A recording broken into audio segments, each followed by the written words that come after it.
दोस्तों, क्या आप जानते हो कि इग्नू इस दुनिया की सेकंड लार्जेस्ट यूनिवर्सिटी है, जहां पे 4 मिलियन से भी ज्यादा स्टूडेंट्स इनरोल्ड हैं। कुछ लोग तो इसे दुनिया की सबसे बड़ी यूनिवर्सिटी भी कहते हैं। और आपको बता दूं, ये एक ओपन लर्निंग यूनिवर्सिटी है। इसी तरह से हमारे देश में न जाने कितनी ही ओपन यूनिवर्सिटी या डिस्टेंस लर्निंग यूनिवर्सिटीज हैं, जहां लाखों बच्चे रजिस्टर्ड हैं।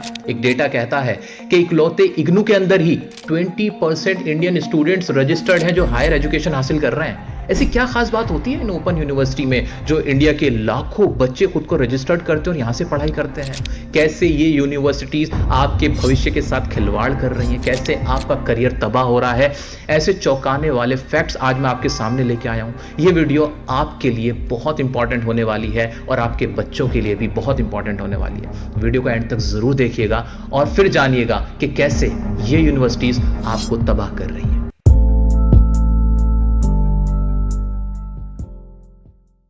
दोस्तों, क्या होती है ये ओपन यूनिवर्सिटी? ओपन यूनिवर्सिटी की सबसे पहली बार शुरुआत की गई थी 1962 में, जहां पे DUSOL, जिसे स्कूल ऑफ ओपन लर्निंग कहते हैं, उसकी शुरुआत की गई थी। यहाँ पे बहुत सारे बच्चे, आज की डेट में भी लाखों बच्चे वहाँ से पढ़ाई कर रहे हैं और बहुत प्राउडली बोलते हैं कि हम DU से पढ़ रहे हैं। जबकि सच्चाई तो यह है कि DU से, रेगुलर कॉलेज से पढ़ने वाला बच्चा और SOL से पढ़ने वाले बच्चे में जमीन आसमान का फर्क होता है। और इसके बाद तो हमारे देश में ओपन यूनिवर्सिटी की लाइन लग गई, जहाँ 1985 में इग्नू की शुरुआत की गई, जो कि आज दुनिया की सबसे बड़ी यूनिवर्सिटी बन गई है। फिर चाहे नालंदा ओपन यूनिवर्सिटी की बात करें या फिर उत्तराखंड यूनिवर्सिटी की बात करें, यहां भी लाखों बच्चे पढ़ाई कर रहे हैं डिफरेंट कोर्सेज के अंदर।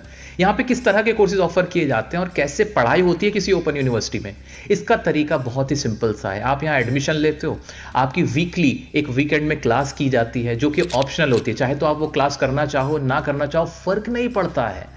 और उसके बाद आपके एनुअल एग्जाम होते हैं। उससे पहले आपको असाइनमेंट बनाने के लिए भी कहा जाता है। असाइनमेंट के मार्क्स होते हैं जिसके बेस पे आपको पास कर दिया जाता है। अब सच्चाई तो ये कहती है कि जो असाइनमेंट होते हैं वो बने बनाए भी बहुत आसानी से मिल जाते हैं। कुछ पैसे देके आप इन असाइनमेंट को हासिल कर सकते हो, यानी असाइनमेंट बनाने की भी कोई टेंशन नहीं है। जो आपके पेपर होते हैं वो इतने आसान होते हैं, इतने एक्सपेक्टेड होते हैं कि हर बच्चा ऑलमोस्ट पास हो ही जाता है। अब सवाल ये पैदा होता है कि इन ओपन यूनिवर्सिटी की हमें जरूरत क्यों पड़ी? क्योंकि ये तो हमें समझ में आ गया है कि यहां पे रेगुलर क्लास होती ही नहीं है, यानी बच्चे की मर्जी होती है, वो क्लास ले ना ले फर्क नहीं पड़ता।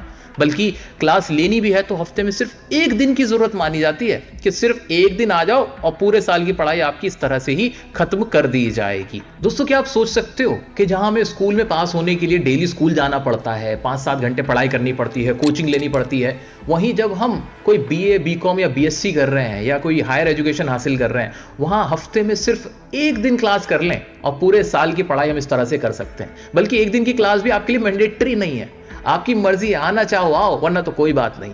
क्या इस तरह से कभी पढ़ाई हो सकती है? नहीं जी, बिल्कुल पॉसिबल ही नहीं है। तो पहली चीज तो ये क्लियर होती है कि ओपन से पढ़ाई के नाम पर सिर्फ मजाक किया जा रहा है। अब सवाल पैदा होता है कि कोई भी बच्चा ओपन यूनिवर्सिटी में एडमिशन लेता क्यों है, और इतनी बड़ी तादाद में बच्चे ओपन यूनिवर्सिटीज में एडमिशन क्यों ले रहे हैं? क्या है इसके पीछे की बड़ी वजह? इसकी सबसे बड़ी वजह यह है कि बच्चों को रेगुलर कॉलेज में एडमिशन ही नहीं मिलता।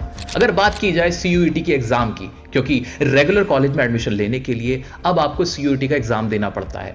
उसमें एक परसेंटाइल डिसाइड होता है, कट ऑफ आती है और उसी के बेस पे आपको एडमिशन मिलता है।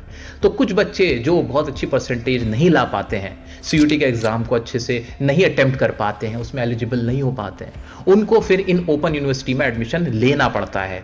उसकी मेन वजह क्या रहती है कि वो पढ़ाई में इतने अच्छे नहीं थे, कमजोर थे कि वो CUET में अच्छा परफॉर्म कर सकें। तो इसका मतलब तो ये हुआ कि ये वो बच्चे थे जिन्हें पढ़ाई की ज्यादा जरूरत थी, जिनको ज्यादा अटेंशन देने की जरूरत थी। लेकिन उनके साथ क्या किया जाता है? उनसे कहा जाता है कि कोई बात नहीं, तुम रेगुलर कॉलेज में मत जाओ, तुम्हें रोजाना पढ़ाई करने की जरूरत नहीं है, तुम ओपन लर्निंग में आ जाओ। आप हफ्ते में एक बार आना या साल में एक बार शक्ल दिखा देना, एग्जाम देना और पढ़ाई अपनी जारी रख लेना। ये तो बेसिक रूल का वायलेशन होता है। बेसिक रूल क्या कहता है कि अगर बच्चा कमजोर है, वीक है पढ़ाई में, तो उसको 2 घंटे का एक्स्ट्रा ट्यूशन दिया जाता है। लेकिन SOL वाले या फिर ये ओपन लर्निंग वाले, इग्नू वाले क्या कहते हैं? कहते हैं नहीं, अगर आप पढ़ाई में कमजोर हो, आप हमारे पास आ जाओ और आप साल में एक बार एग्जाम दो और आप डिग्री ले लो। मजे की बात तो यह है दोस्तों कि जो रेगुलर कॉलेज से आपको डिग्री मिलती है वो बिल्कुल बराबर होती है जो आप ओपन यूनिवर्सिटी से डिग्री हासिल करते हो। दोनों में कोई फर्क होता ही नहीं है। और जबकि प्रैक्टिकल सच्चाई ये कहती है कि दोनों स्टूडेंट में जमीन आसमान का फर्क होता है। दूसरा सबसे बड़ा कारण जो ओपन यूनिवर्सिटी में एडमिशन लेने का है वो ये है कि कुछ लोग चाहते हैं कि वो कुछ और भी तैयारी करते रहें और जिसके लिए एलिजिबिलिटी क्राइटेरिया ग्रेजुएशन का हो सकता है या पोस्ट ग्रेजुएशन का होता है, वो इस तरह से अपनी ओपन यूनिवर्सिटी से पढ़ाई करके वो डिग्री हासिल कर लेते हैं ताकि वो किसी पर्टिकुलर एग्जाम के लिए एलिजिबल हो सके। लेकिन क्या वाकई में उस एग्जाम के लिए वो एलिजिबल हो पाते हैं? फॉर एग्जाम्पल, अगर किसी को यूपीएससी का एग्जाम देना है तो उसके लिए उसको मिनिमम ग्रेजुएट होना जरूरी होता है। अब यूपीएससी के एग्जाम के लिए ग्रेजुएशन क्यों मैंडेटरी है? वो इसलिए मैंडेटरी है कि यूपीएससी वाले भी ये मान के चलते हैं कि बच्चे के अंदर बेसिक नॉलेज तो होनी ही चाहिए, यानी जो नॉलेज एक ग्रेजुएट के अंदर होती है, एक ग्रेजुएशन करते हुए आप हासिल करते हो, वो तो उसके अंदर होनी चाहिए। जबकि सच्चाई तो यह है कि ओपन यूनिवर्सिटी से ग्रेजुएटेड स्टूडेंट बिल्कुल बराबर होता है क्लास 12 के ही स्टूडेंट के। उसके अंदर नॉलेज का या एजुकेशन का कोई भी इंक्रीमेंट नहीं होता है, वो वहीं पर खड़ा हुआ होता है। तो फायदा क्या होता है? वो यूपीएससी का अगर एग्जाम बच्चा देगा भी तो कितने चांसेस है कि वो उसको क्रैक कर पाएगा? क्योंकि ग्रेजुएशन तो उसने सिर्फ नाम मात्र की है। ऐसे ही अगर किसी भी एग्जाम के लिए वो अपियर होने भी जा रहा है जहां एलिजिबिलिटी क्राइटेरिया के लिए सिर्फ वो डिग्री हासिल कर रहा है, तो सिर्फ डिग्री हासिल कर रहा है, उसके अंदर वो नॉलेज, वो एजुकेशन लेवल उसका नहीं है। तो यहां पे भी ये जो हमारा ओपन यूनिवर्सिटी का प्रोग्राम है वो फेल हो जाता है, क्योंकि ये एजुकेशन नहीं दे रहा, ये सिर्फ डिग्री दे रहा है। अगर इन ओपन यूनिवर्सिटी की प्लेसमेंट की बात की जाए तो आपको हंसी आ जाएगी, क्योंकि सिर्फ मजाक किया जा रहा है प्लेसमेंट के नाम पे। एक रीसेंट रिपोर्ट कहती है कि जो इग्नू है उन्होंने एक प्लेसमेंट ड्राइव स्टार्ट किया था, जहां पे जो सैलरी बताई गई थी पर एनम, सालाना सैलरी 1,70,000 से लेकर 3 लाख तक की थी। अब क्या आप अंदाजा लगा सकते हो कि इतनी सैलरी के लिए अगर आपको ग्रेजुएशन करनी पड़ रही है तो ये तो आप +2 यानी 12 के बाद भी हासिल कर सकते हो। तो क्या फायदा हुआ डिग्री हासिल करने का, जहां ना नॉलेज मिली ना पैसा?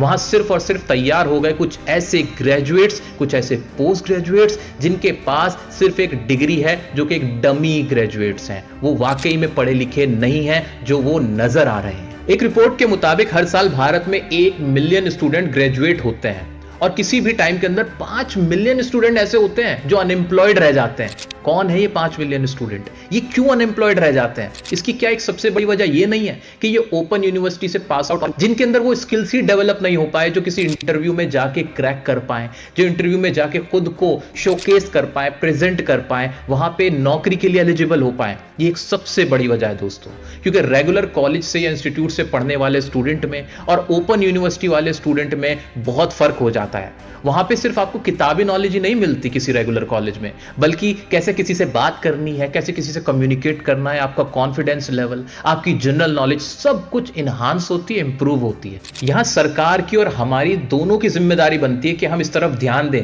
कि क्या हम डमी ग्रेजुएट्स ही नहीं तैयार कर रहे हैं जिनका सिर्फ और सिर्फ करियर तबाह हो रहा है, खराब हो रहा है, और जिनके अंदर कोई स्किल्स हम नहीं पैदा कर पा रहे हैं। तो इसका सोल्यूशन क्या हो सकता है? इसका बहुत प्यारा सोल्यूशन होता है दोस्तों। बच्चा ज्यादातर ओपन यूनिवर्सिटी के अंदर एडमिशन इसलिए लेता है क्योंकि उसको रेगुलर कॉलेज में एडमिशन नहीं मिल पाता है। यह सबसे बड़ा कारण रहता है। अब रेगुलर कॉलेज की कट ऑफ इतनी हाई जाती है कि एक नॉर्मल एवरेज बच्चा तो पीछे छूट जाता है, उसकी पढ़ाई वहीं पर खत्म हो जाती है। तो इसके लिए हम क्या कर सकते हैं? एक यूनिवर्सिटी को एस्टेब्लिश करने में 300 से 400 करोड़ रुपया चाहिए होता है, जो कि किसी भी गवर्नमेंट के लिए बहुत बड़ा अमाउंट नहीं है। तो गवर्नमेंट चाहे तो एक काम कर सकती है कि जो बच्चे बड़ी कॉलेजेस के अंदर, बड़ी यूनिवर्सिटी में एडमिशन नहीं ले पा रहे हैं, उनके लिए कुछ ऐसे कॉलेज और यूनिवर्सिटी सेटअप किए जाएं जो कि गवर्नमेंट के ही हों, जहां पे ऐसे बच्चों के लिए जिनके परसेंटेज ज्यादा अच्छी नहीं आई है, उन पे ज्यादा ध्यान देते हुए और बेटर वे में पढ़ाई कराई जाए, उनको और अपॉर्चुनिटीज दी जाए, उनके लिए टाइमिंग डिफरेंट अलॉट की जाए, डिफरेंट कोर्सेज उनके लिए वहां पे शुरू किए जाएं। ये एक बहुत अच्छा इनिशिएटिव हो सकता है, जिससे इस ओपन यूनिवर्सिटी के कल्चर से हम बाहर निकल के आए और बच्चों का जो भविष्य खराब हो रहा है, उसकी जिंदगी तबाह हो रही है, उसको भी हम खत्म कर सके। मेरा मानना है दोस्तों कि हर बच्चा पढ़ना चाहता है अगर उसको अपॉर्चुनिटी दी जाए। तो हमारी जिम्मेदारी बनती है एक नागरिक के तौर पे और सरकार के तौर पे भी कि हर बच्चे को इक्वल अपॉर्चुनिटीज दी जाएं। ये नहीं कि अगर बच्चा अच्छा है, सीयूईटी में अच्छे नंबर ला रहा है तो वो कॉलेज जा सकता है, वरना उसके लिए सारे रास्ते बंद हो जाते हैं।